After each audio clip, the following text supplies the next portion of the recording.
If you can hear me, let me know. If you can hear me, let me know.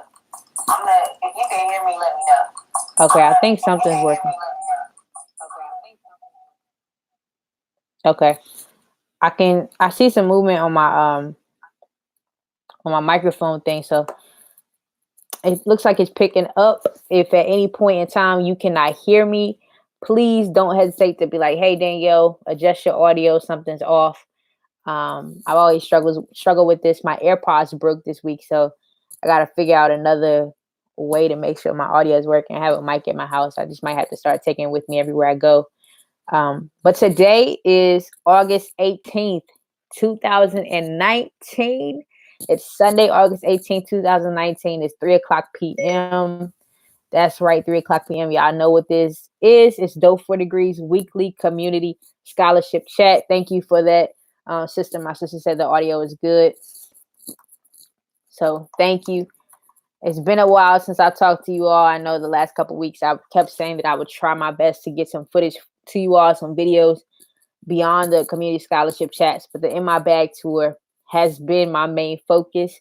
And y'all, I have a fantastic update. If you're following Dope for Degrees, if you're aware of anything that's going on with Dope for Degrees, then you know we've been on tour.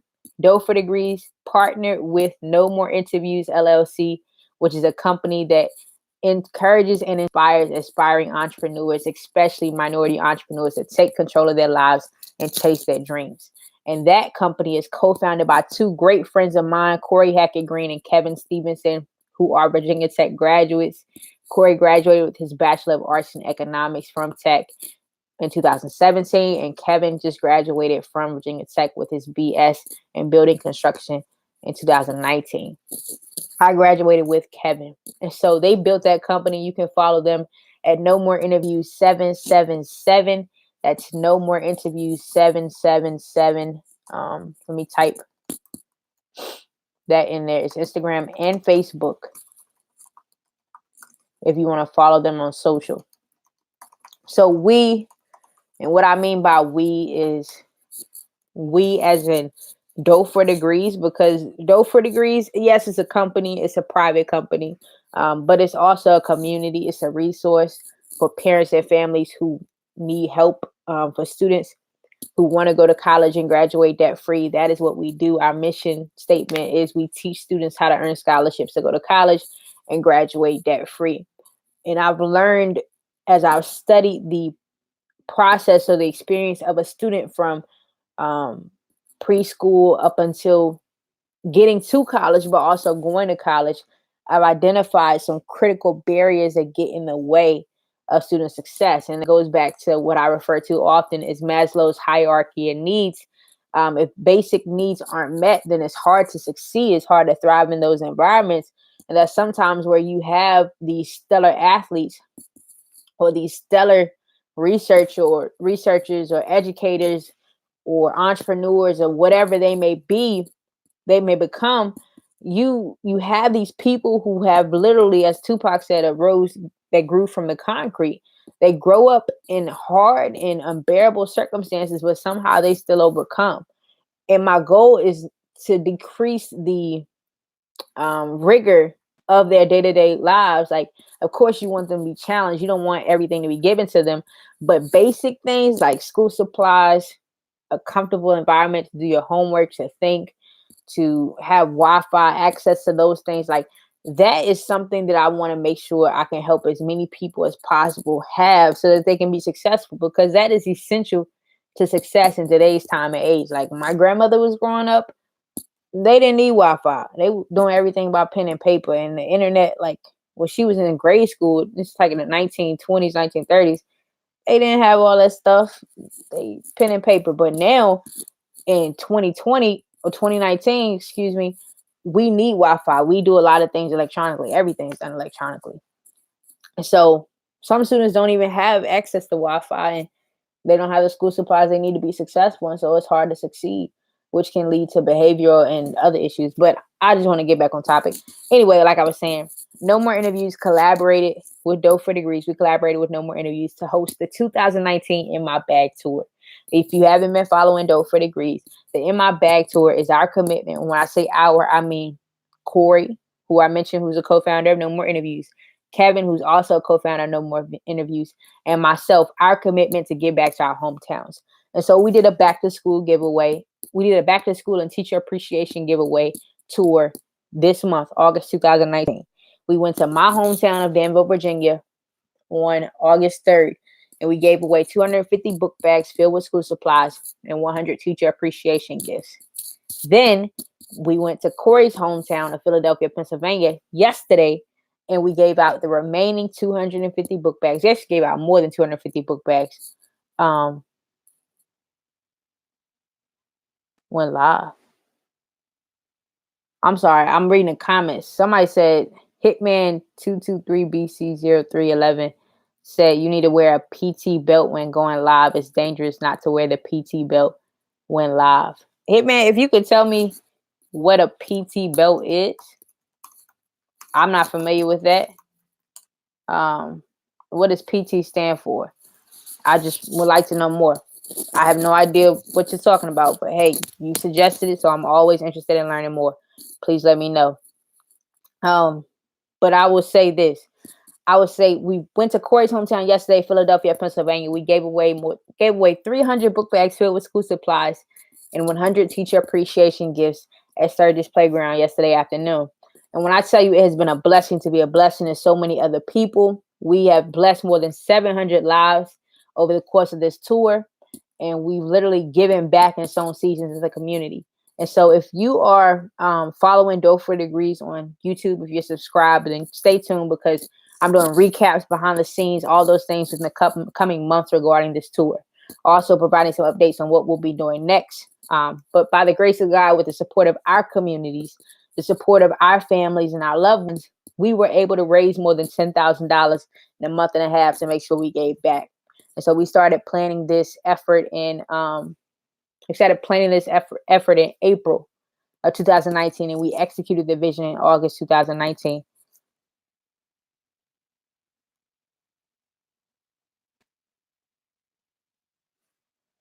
Okay. Hitman responded because I asked him what a PC belt was.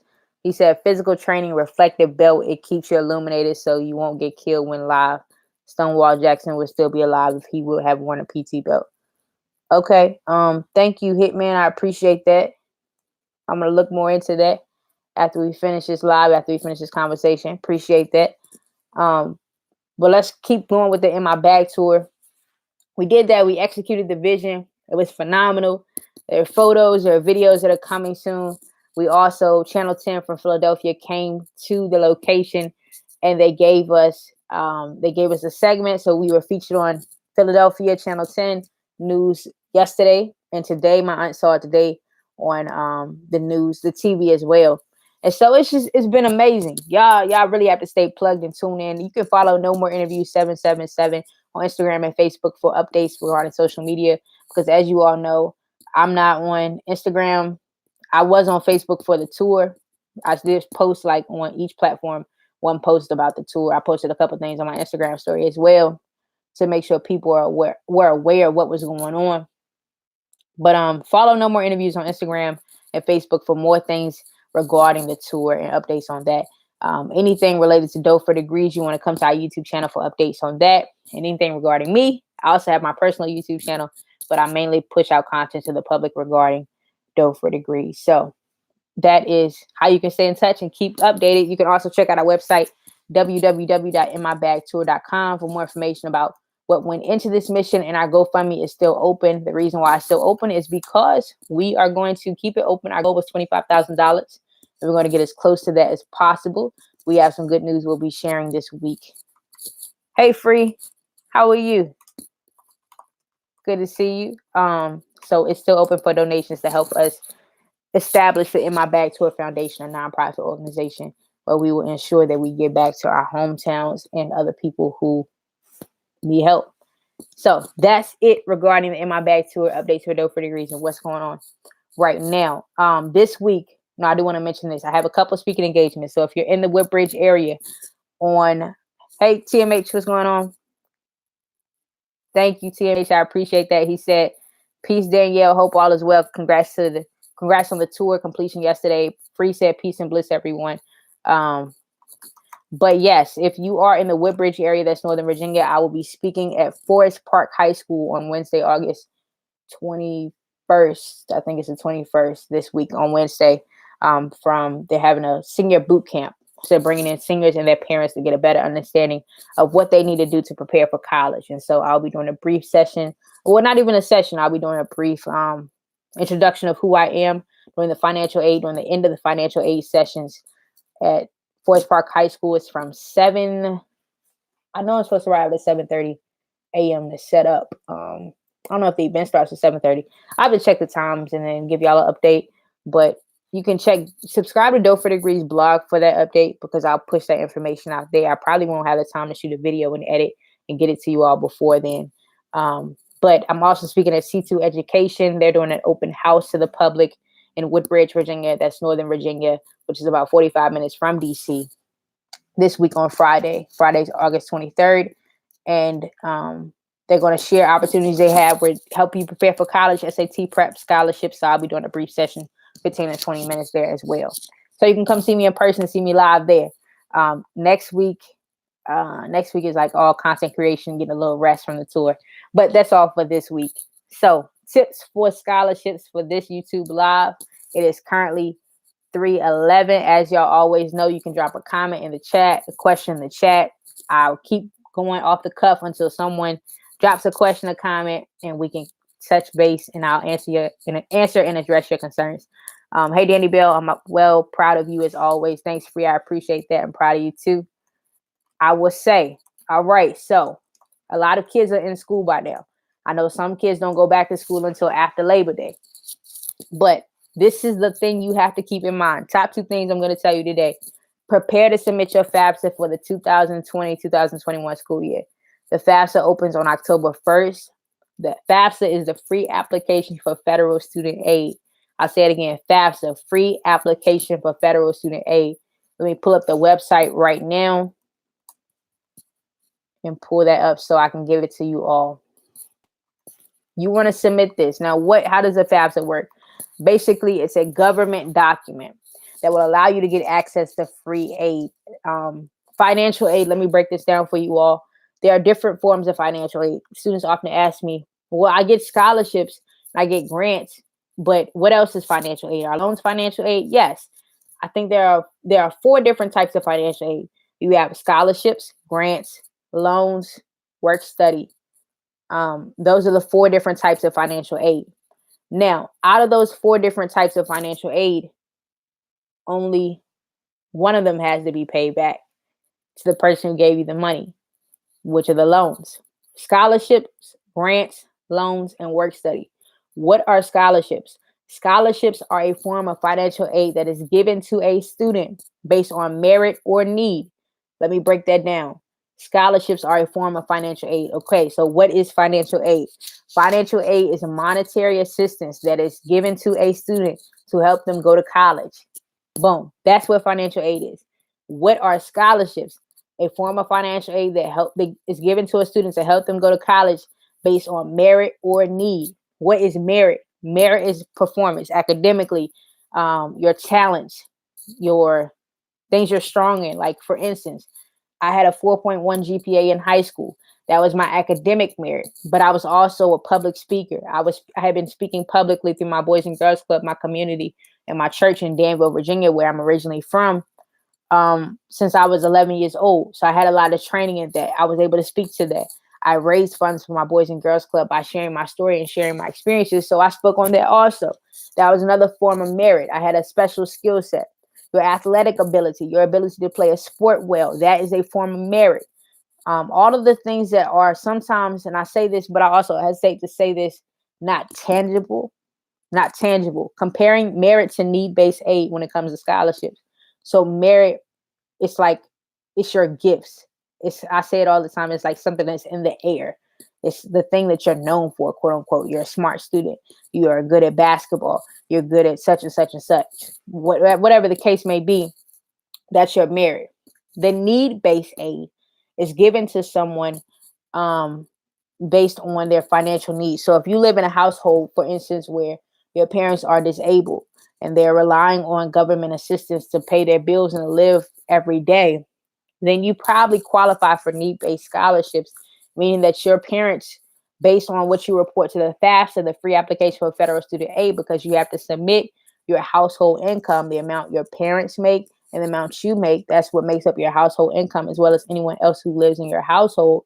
You have to submit that to the FAFSA so they can estimate how much your parents will be able to pay and how much money you need in assistance to go to school. And if all of this is like Chinese or a foreign language to you, if all of this is a foreign language to you, then I have a resource that will help you. Yeah, go to my website, dopefourdegrees.com. I created a tab to help students get started in understanding how financial aid works. So I'm going to post that link in the chat. It'll help you. It's called the scholarships tab of my website at dopefourdegrees.com. 3 videos. Quick steps to graduate debt free. That's the name of the series. And also a list of resources you can use to find scholarships. Go there, watch those videos and get a better understanding of the terms related to financial aid. And I say this quite often to students, and I say, don't go to college to get an education and refuse to be educated on its financial impact. I'll say it one more time. Don't go to college to get an education and refuse to be educated on its financial impact. Because with anything, as always, there is a language associated with any field, endeavor, or whatever you choose to go into. Just like in business, there's a language. There are terms that are used that are not layman's terms. They are not everyday common terms. They are for this field. Same thing for a phlebotomist, same thing for an x-ray technician. There are terms associated with the work they do that are not used in common conversations.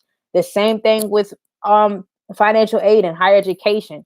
Do you know what the Bursar's office is? Do you know what a Pell Grant is? Do you know what EFC means? COA? Like, all those are terms that they talk about when they talk about a student's financial standing at a university. And sometimes most families don't even know what that stuff means, but it determines whether or not you have to take out a $25,000 loan or not to get your degree every semester, or if you can do it debt free. So as I was saying, there are 4 forms of financial aid: scholarships, grants, loans, and work study. I said financial aid is money given to a student to help them go to college. Scholarships are a form of financial aid given to a student based on merit or need, and it doesn't have to be repaid. The only form of financial aid that has to be repaid are loans. Okay, so scholarships, you have your merit-based aid and need-based aid. Peace, A2, how you doing? Merit-based aid is based on your academic performance, the things that are in the air, the things that make you special, your talents, your gifts, your sports, whatever. Need is based on finances. You're looking at money, looking at how much your family makes. When I was in high school, I qualified for merit and need-based aid. When I was in college, I qualified for merit and need-based aid because my parents' financial situation, as well as my financial situation as a student, I wasn't making a lot of money in income. Working a job, I wasn't generating a lot of money. So therefore, I qualify for need-based aid. So that's scholarships. If y'all have any questions about that, y'all please drop a question or comment in the chat. Don't hesitate to ask questions. If you need me to repeat something, if you need me to write something down in the chat, let me know. Let me write a little summary of what I just said so you all will have a better understanding.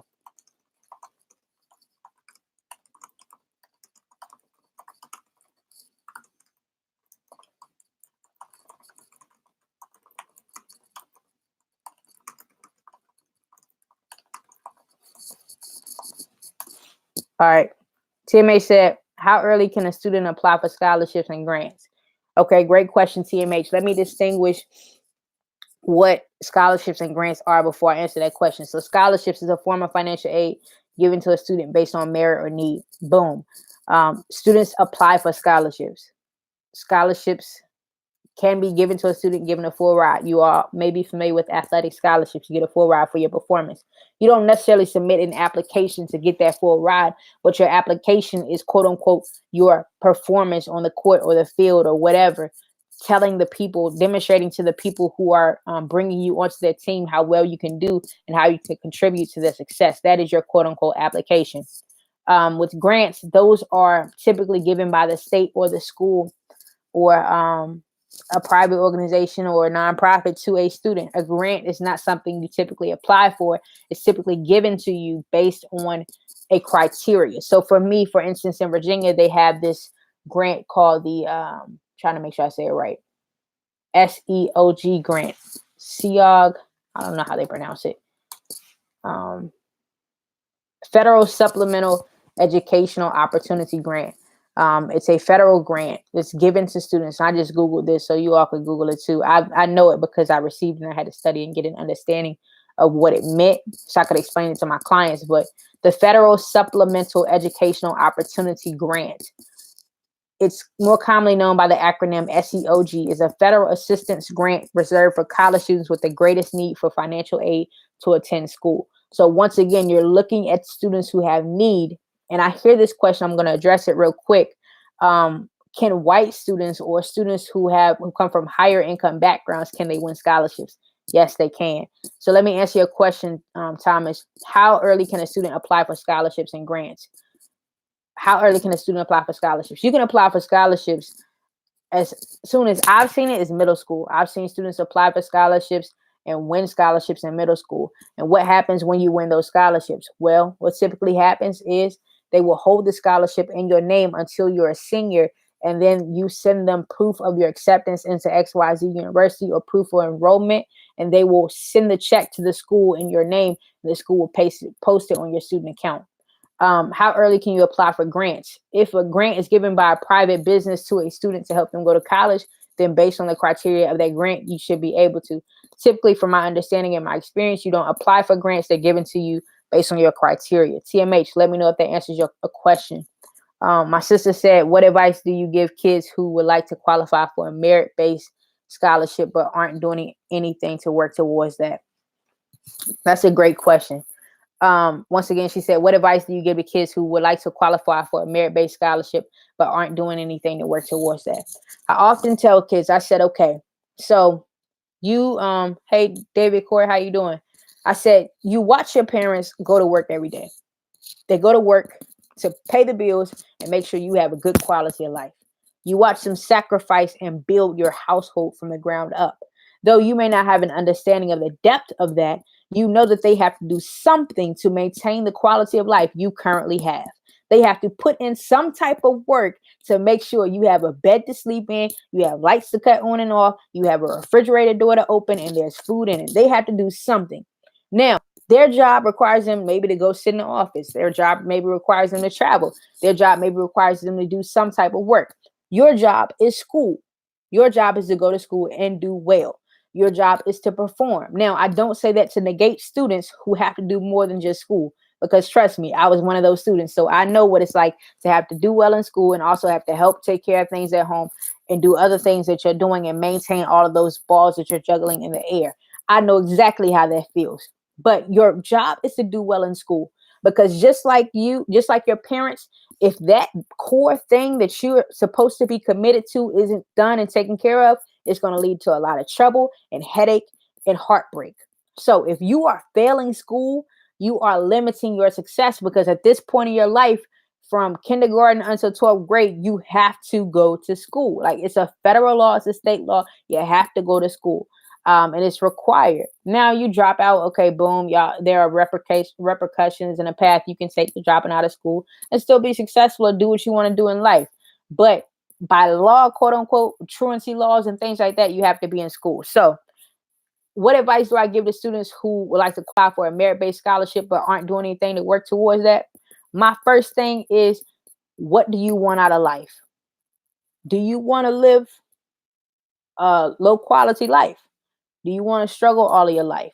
Do you want to be successful? Some kids will say, hey, I want a boat. I want a yacht. I want to live on the water. Boom, boom, boom. I want money whenever I want it. I want it to come to me frequently, easily, and abundantly. Like, I just want it to live a quality life, a high quality life. Or I just want to be able to pay my bills.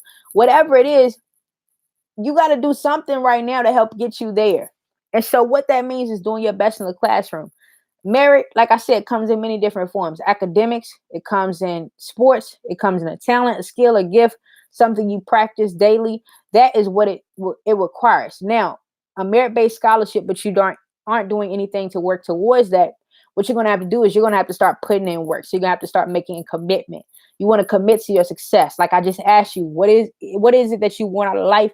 Once you identify that, you need to make a commitment. I'm willing to commit X amount of hours to making sure I see this produce this out of all the work and labor I put into for the years of my life. Like I want a yacht. Boom. Okay. Commit to finishing school with a 4.0 GPA so you can get a scholarship and go to college or whatever and not have to pay for anything and learn how the money works. I don't know, but commit to doing well in school. She can do that. But this is a caveat I'll say to that is once you've committed to it. So let's say you're over the hurdle of not doing anything, but you're doing things now.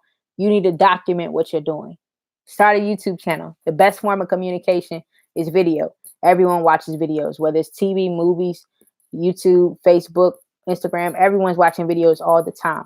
They want to see your face. A video is the closest experience you can get to an in-person conversation or experience. It's almost the most identical method of communication to in-person moments is video. And so document it so people can see it, they can hear it, they can feel it, they can vibe with it, whatever. And you'll have that documentation forever. So when you're writing your essays, I did X, Y, and Z community service to my community. I also posted a video about it on my YouTube channel titled Boom, Boom, Boom. They can go watch that video and see documentation of your work. That's one thing I didn't do when I was in high school, but I did when I was in college, and it helped me win scholarships. So my answer to that question, what advice do I have to kids who would like to qualify for a merit-based scholarship but aren't doing anything to work towards that? Stop being lazy. Identify what you want out of life. Figure out what it is you would like to see from the years you'll live on this earth, the time you have, and put in the work, basically. If you don't want anything out of life, then don't put in the work. Don't put in any work. It'll be your fault. It's your life. You're in control of it. Sister, let me know if that answers your question. Hey, David Corey. Hey, Black Indian immigrated. Much love and respect. Peace. I appreciate it. TMH said, you answered my question perfectly, Danielle. What role can a parent play in making sure their student gets started as early as possible? Oh, gosh. This is a good question. I'm trying to figure out which way I want to take it because I could dig in really hard right now and I probably hurt some parents' feelings. But once again, if you haven't watched any of my previous content, I have very little regard, basically zero regard for people's feelings because feelings don't get stuff done. Work does. It doesn't mean I'm going to disrespect you, but yeah, feelings, nah. Anyway, what role can a parent play in making sure their student gets started as early as possible? You have to be active in your student success. My parents, they were verbally active and communicating all the time the importance of school and the importance of college and telling me all the time that college was the next step. Boom, boom, boom. Okay, I've heard you say every day for 18 years that I was going to college. But financially, college is not free. Like college is a 6-figure investment. You've been talking about the importance of it, but you never talked about how to pay for it. So that's my top question is parents, have a conversation. I say this all the time. This is one of my biggest themes in my content. Have a conversation. The purpose of this community scholarship chat is to have a conversation with the world to make sure people are educated and aware of what they need to do to go to college and graduate debt free. It's as simple as sitting with your student and asking them, do you want to go to college? Yes. Okay. Why do you want to go to college? Because I want to do whatever. Boom. Where do you want to go to college?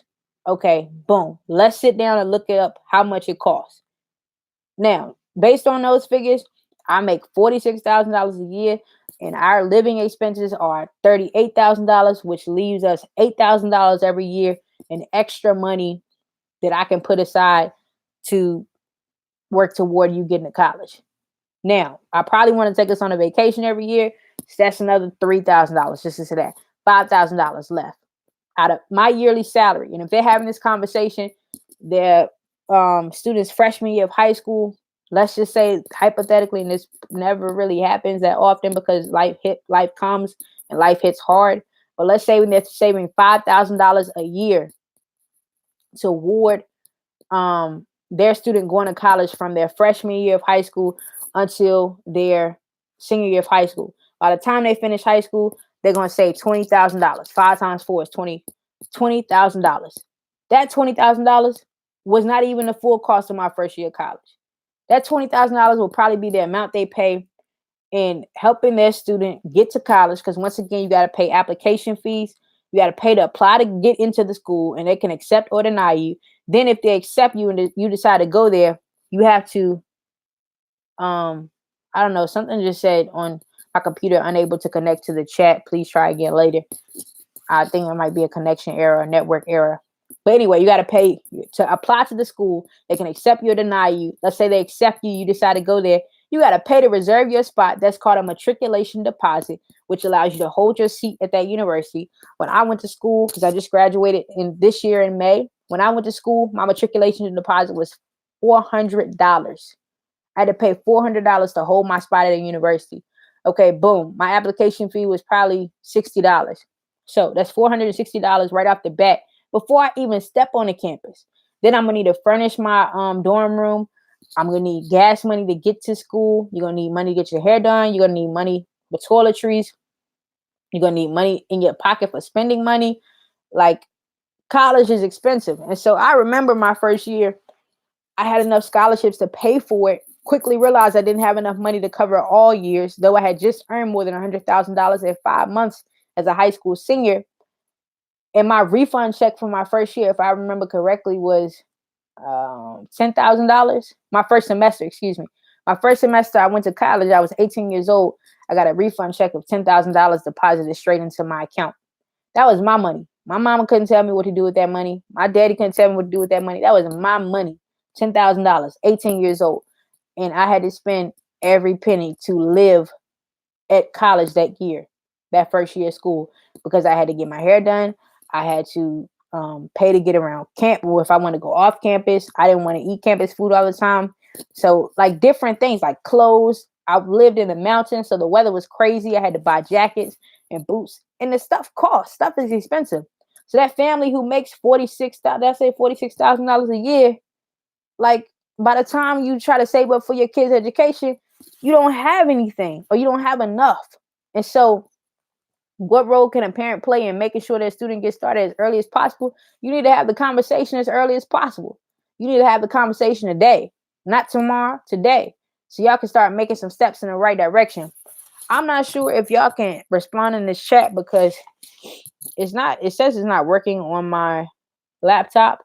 So if you're asking any questions, I may not be able to see them come through because I think I have a connection error. And also it is 3:32. So today's community scholarship chat is over. I didn't even get through everything I was going through, which was the 4 forms of financial aid. But that seems like a video I need to shoot and get out to y'all ASAP so you have a better understanding of how financial aid works.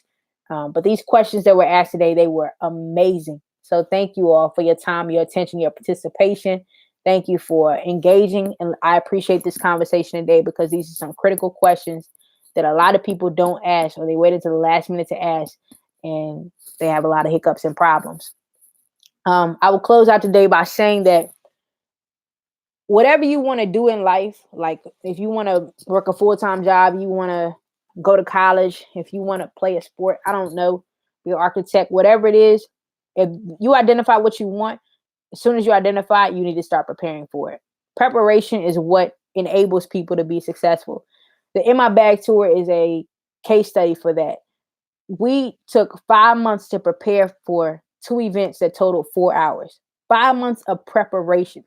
5 months, y'all. That's almost a half a year. 5 months of preparation for 4 hours. 4 hours. That was it. 4 hours, 5 months.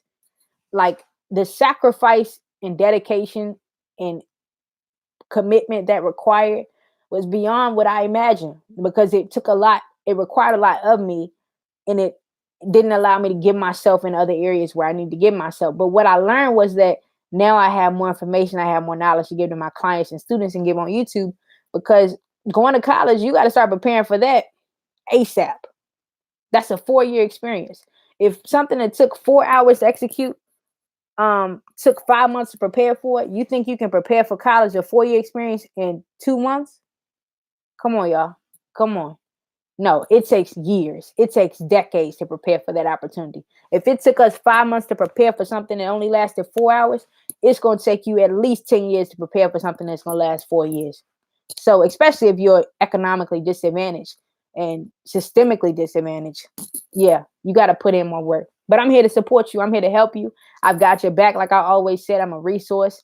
Don't forget that you can contact me if you have any questions or concerns, or you would like to talk to me one-on-one. I have a contact page on my website where you can shoot me a message and I will get back to you and we can have a conversation. I'm going to drop that in this chat if it allows me to, because the chat's acting crazy. But if it doesn't, just go to my website, type in free, go to my website, click on the FAQ tab.